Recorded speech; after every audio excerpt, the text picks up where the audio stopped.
ராமநாதபுரம் மாவட்ட ஒருங்கிணைந்த அனைத்து வட்டார தேவேந்திரகுல வேளாளர் சங்கங்களின் கூட்டமைப்பு சார்பாக இன்றைய தினம் பரமக்குடி கோட்டைப்பாலம் சந்திப்பு அருகே ஒரு மிகப்பெரிய மக்கள் திரள் போராட்டம் நடைபெற்றது.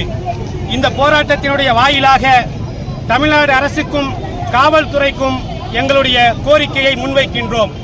தொடர்ச்சியாக விடுதலை போராட்ட வீரர் ஐயா தியாகி இமானுவேல் சேகரனார் அவர்களை இழிவாக பேசும் தலைவர்கள் மீது நடவடிக்கை எடுத்து கைது செய்ய கோருகின்றோம்.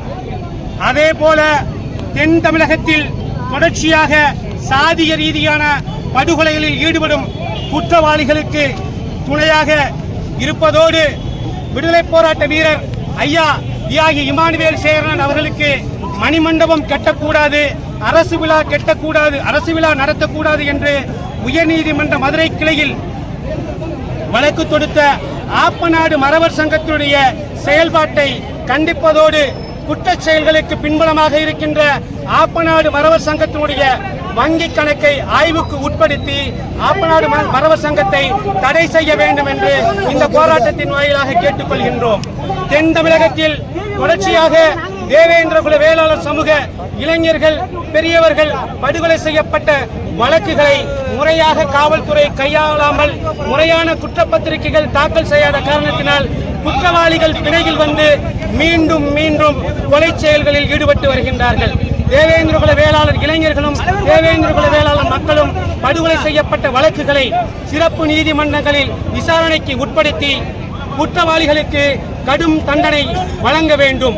அதோடு வீரன் சுந்தரலிங்கனார் போக்குவரத்து கழகம் துவங்கி இன்றைய ஐயா இமானுவேல் சேகரனாருடைய மணிமண்டபம் வரை தொடர்ச்சியாக தேவேந்திரகுல வேளாளர் சமூகத்திற்கும் சமூக நல்லிணக்கத்திற்கும் எதிராக செயல்பட்டுக் கொண்டிருக்கின்ற ஜாதி வெறி கும்பல் மீது தமிழ்நாடு அரசாங்கமும் தமிழ்நாடு காவல்துறையும் உரிய நடவடிக்கை எடுத்து இந்த தென் தமிழகத்திலே சாதிய மோதலுக்கு ஒரு மோதல் உருவாமல் சமூக நல்லிணக்கத்திற்கு உருவாக்க தமிழ்நாடு அரசாங்கமும் காவல்துறையும் நடவடிக்கை எடுக்க வேண்டும் என்று ராமநாதபுரம் மாவட்டத்திலே வாழ்கின்ற அனைத்து தேவேந்திரகுல வேளாளர் சமூக மக்களின் சார்பாகவும் இந்த போராட்டத்திலே கலந்து கொண்டிருக்கின்ற தமிழகம் தழுவி வந்திருக்கின்ற அனைத்து அமைப்புகளும் சார்பிலாகவும் நாங்கள் கேட்டுக்கொள்கிறோம். நன்றி, வணக்கம்.